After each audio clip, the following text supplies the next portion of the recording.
If you like doing sky replacements, Luminar AI does a very good job of it.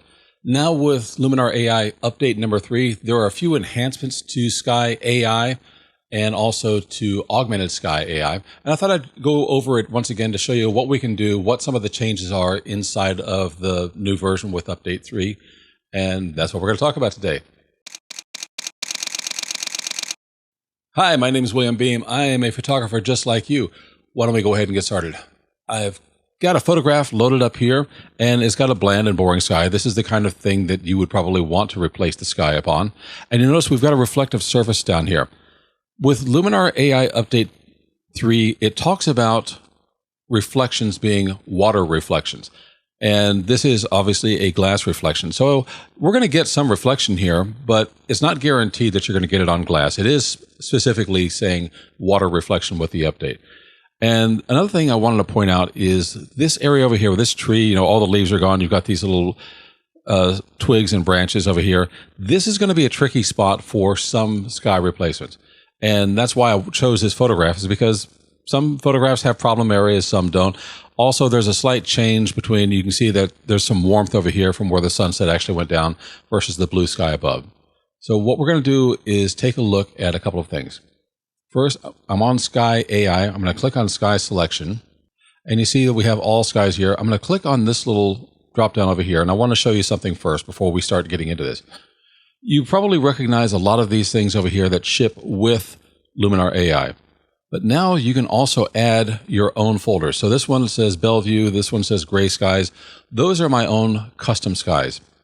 So I can say Show Custom Skies. And you can see the 3 dots that indicates it's going to pop something up. And this is where I have that. You can now put in your own folders of skies, or you can just put a sky in there and it'll list them individually. But you can put your own folders in here and they can have skies inside of them. So like if I click on Gray Skies, let's see if it'll let me go. Those are the ones I've put in for that particular one.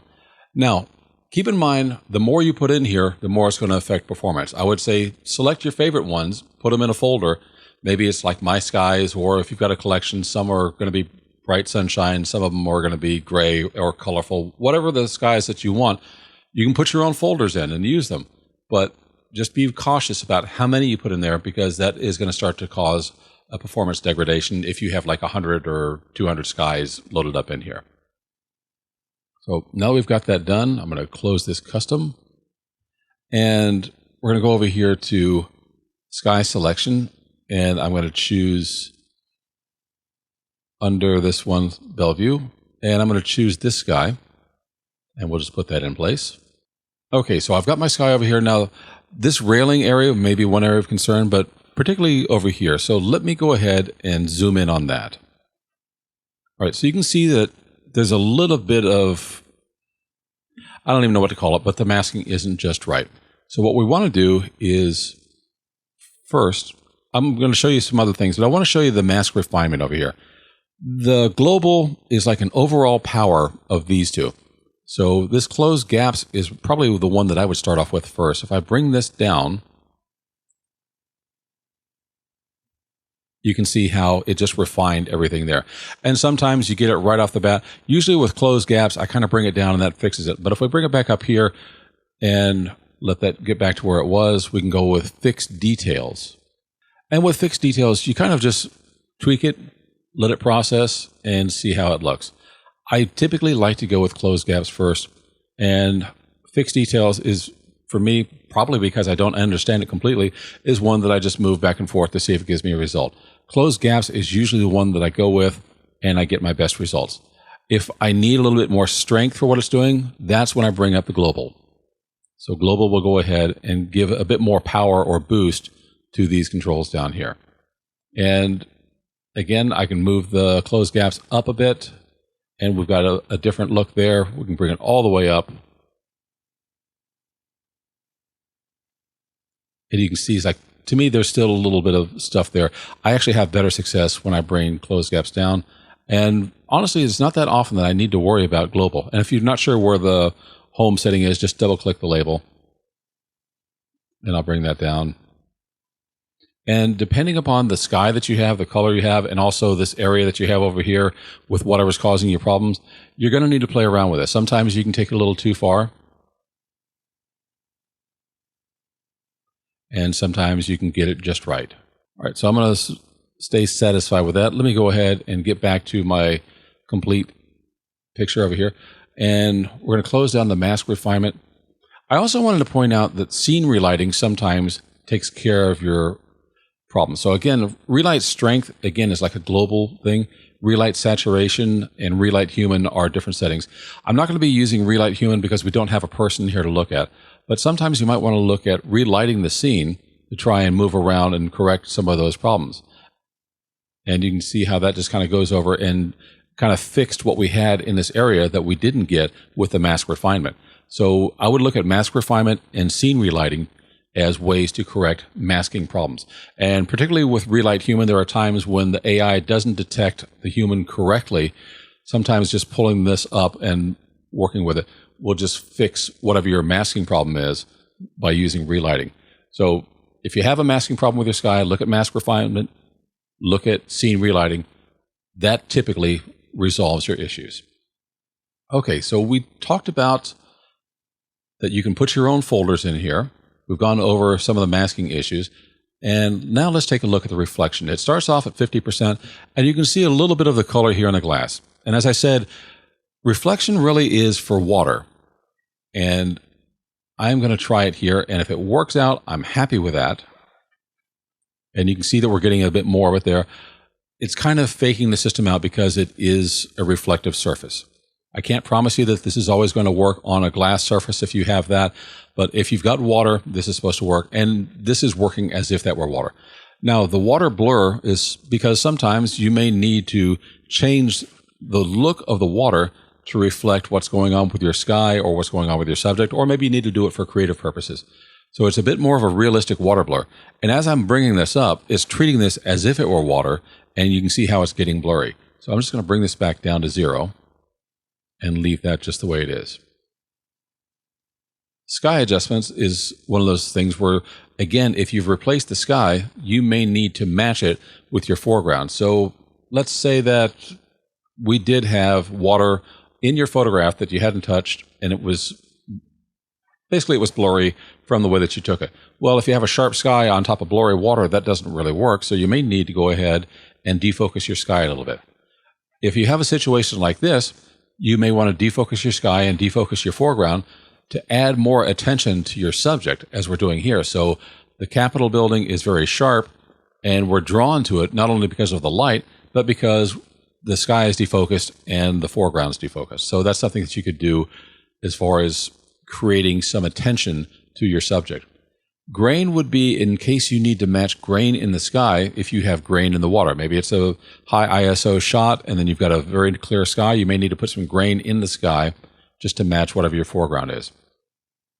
Atmospheric haze is going to put kind of a fine haze in front of your sky, but it's not putting it in front of your subject or foreground. So you need to keep that in mind. Basically, it's a tool that you can match what your sky is to what your photograph is. And if you have haze in your photograph, you might need to put some haze in the sky. My favorites are these two here, the warmth and brightness. So in the past, if you had replaced the sky and it was very warm and your foreground was very cool, they didn't work together. Now they do. So if I warm up the sky, notice that it also warms up over here on the reflection. And the same thing, if I cool down the sky, it cools down the reflection. So the sky and the reflection now work in tandem. And the same thing is true with brightness. If I darken the sky, it darkens the reflection. If I brighten the sky, it brightens the reflection. So those are in balance now, whereas with update 2 and before, they did not work that way. If you change the sky and you had the wrong color temperature on your reflection, that could be a problem. So let's go over here to sky orientation. And I just want to show you what these sliders are doing. We can change the vertical position. So if I slip over here, you can see it's kind of moving off to the side. I'm going to slowly drag this over and hope that my computer keeps up. And you can see that the sky is kind of moving along. So that is moving along vertically. Now, if I change, click the wrong thing there. If I change the horizontal position, you're going to see it's going to move from side to side. And sometimes that's because this photo you have of the sky, maybe it's not in the right place, maybe it's larger than what you have as far as resolution. This photograph was taken with a D700, which is like a 12 megapixel camera. And I've got a much larger resolution on the sky over here. I think this is like a 46 megapixel. So there's more sky that I have that really fits into this frame. Another thing is the horizon blending. We can go ahead and change where the horizon blends. So if I bring this up, you can see over here that the horizon is rising up. And that may happen depending upon, again, your photograph. Sometimes the AI doesn't get it just right, and you may need to manually tweak it. In this case, I'm not worried about it because it's behind the building and it comes down here. If I wanted to lower this maybe a little bit more, then I could go ahead and bring this horizon blending down, and you can see how it's moving down, and we just kind of get the look that we want to. So maybe we want those clouds touching the horizon, maybe not. So I'm going to bring this back up. And of course, this little flip checkbox will allow you to flip the sky from one side to the other. And that's handy. If your light source is here, but your photograph makes it look like it's over here, you may need to flip the sky around. Let's move on to the horizon position. And this is one where you can kind of shift where the horizon line is. And you can shift its position from side to side. But you can also rotate it. So if for some reason you need your sky at an angle to what the horizon line appears to be in the photograph, you can see how these clouds are now angling off the side. And now we can kind of shift this horizon position a bit more. And it kind of brings that down. So you've got a couple of options here to say where the sky is, how it looks, and just move it to your satisfaction on your photograph. I mean, every photograph can be different. So you don't just have to say, plop, there it is, and then I can have to take what I've got. You've got between the sky orientation and the horizon position, you have some fine-tuning tools over here to put that in place. All right, so that's kind of all I wanted to show with sky. What I'm going to do now is I'm going to reset this, and we're going to take a look at Augmented Sky. And the reason I wanted to do that is because I want to put a cloud in the sky. So you can go to Object Selection.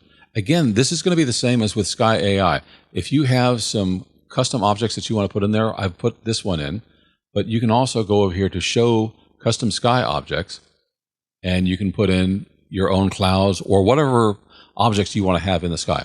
If you're going to put a cloud in there, convert it to black and white. Make sure the background is very, very dark. It's got to be black, and then Luminar AI will kind of mask that out. You can also use a PNG if that's what you prefer, but if you're going to do this with a JPEG like this one is, go ahead and make sure that it is converted to black and white, and the sky that you don't want to appear is going to be very black.